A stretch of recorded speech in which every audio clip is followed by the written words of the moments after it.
Hello.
So I did want to kind of give a little bit of a verbal instruction for this pierogi recipe, because it's easier than typing it out, let's be honest. I've already peeled and washed these potatoes. I'm just dicing them, just a quick dice. We're going to boil them. We're going to boil them in salted water. I would put about a half a teaspoon of salt for about 5 or 10 minutes. You want to check until they're fork tender, is basically what you're looking for. And now this dough is the part that I really wanted to give the voiceover for, because I want to give you measurements, and I will be able to do that when I find my notebook. So you're going to use about 6 tablespoons of just egg and a half of a cup of this plant cream. Now, you also want a 1/4 teaspoon of salt, which I'll add in a sec. And really what we want is just want to whip this a little bit. We want to have a little bit more of a whipped fluffy texture to this element before we add the flour, because then we're going to add the flour and we're going to get a nice smooth dough. It's 2 cups of flour that you're going to add, by the way. And you can mix this with a spoon. You can just use a regular bowl if you don't have a stand mixer, but it's so much easier to use a stand mixer. I'm going to put a dough hook attachment now to knead it for 3 minutes.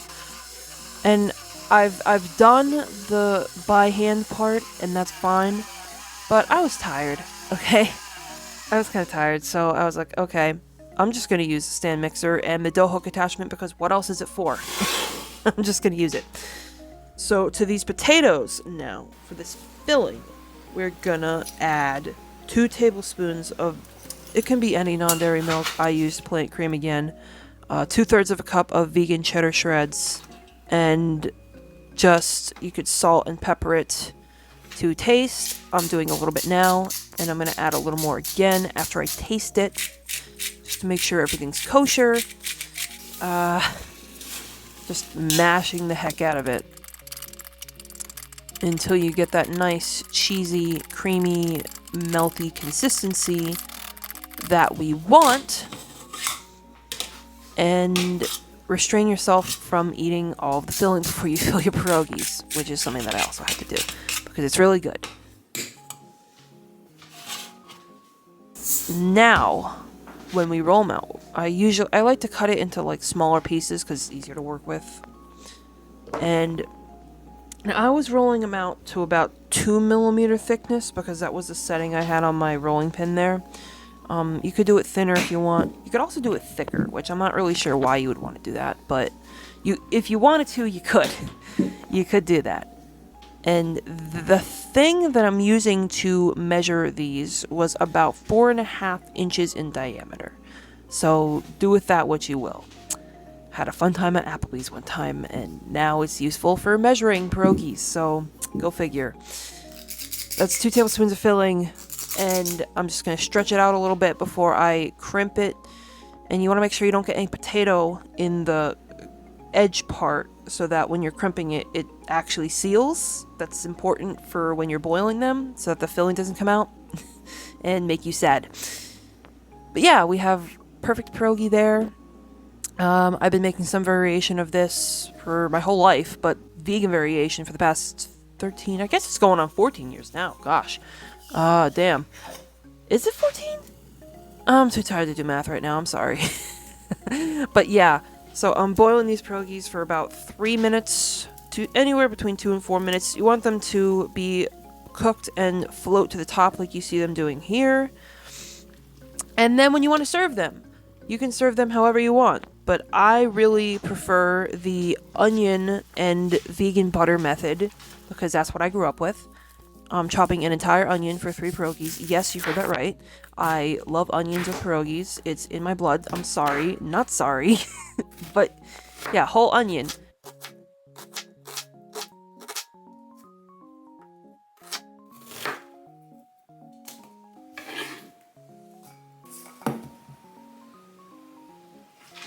And we're gonna get some vegan butter in there. That was about 2 tablespoons.